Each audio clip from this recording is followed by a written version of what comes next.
Eileen Dillon, director, a Caucasian woman with short dark hair.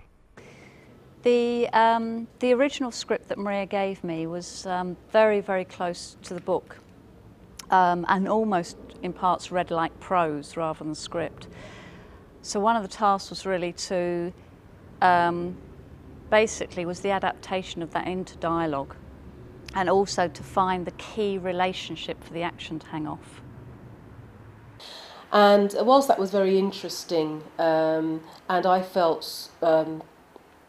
of authentic in the sense of sticking to the story in the way that it was told in the book, when I read back on the first draft of it, it did appear to me to be quite flat, and it felt like it needed something else. It needed something quite radical to happen to the script to make it theatrical, to give it a sort of dynamism. And I kind of had to think about it, and I reread the book, and I suddenly came upon this one section in the autobiography where Jacques is interrogated by the Gestapo when he's first captured in Paris. And it's only a couple of pages, but it suddenly appeared to me that that could act as a central spine for the story to tell on stage, and that we could use small sections of that interrogation all the way through the play, well, certainly the first half of it, and then attached to that lots of flashbacks that brought us bit by bit to the point of the interrogation. And so I started to rewrite the script based on that idea, and it seemed to work. It was very interesting for me to work with a non-linear sort of timeline and narrative, and I felt like I was making the play my own then. And then the second half of the play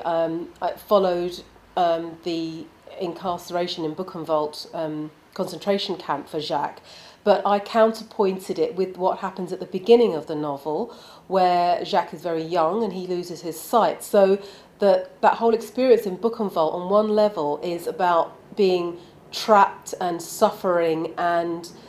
losing your freedom, but by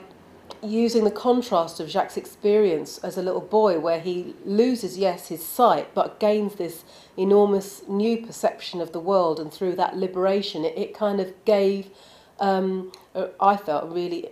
much more interesting counterposition for the end of the play. So when Jacques finally does get liberated from Buchenwald, it's underpinned by him going blind and having sort of accepted that that situation for himself, and how it opened him up to the world in a different kind of way. So those two things are very much sort of brought together at the end. Still images of the production. The Major behind Jacques stares at him, while Jacques stares ahead into a bright white light. The Major looks suspicious and gestures into the air. It was quite difficult for me as a writer to approach this work, because I kind of fell into that trap of wanting to stay very authentic in terms of representing Jacques Lusseron's writing and his story through my work, my dramatic staging of this piece. But in doing that, I sort of,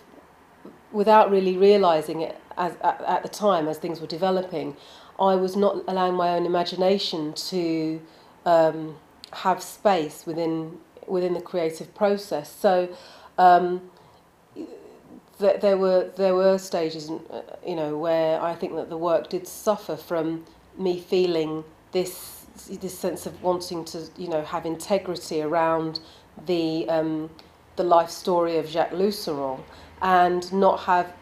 realising that as a result of that, I was sacrificing my integrity as as a creative voice in the piece, but bit by bit that did become quite evident, and then I started to get more courageous with the structure of the piece, and started to sort of, I suppose, bring my own interpretation to how it was structured, and and in doing that and bringing a new sort of flavour to its, you know, the telling of the story, it meant that the Jacques Lousseron was present, but so was I in the piece, and I felt a lot happier about it at the end.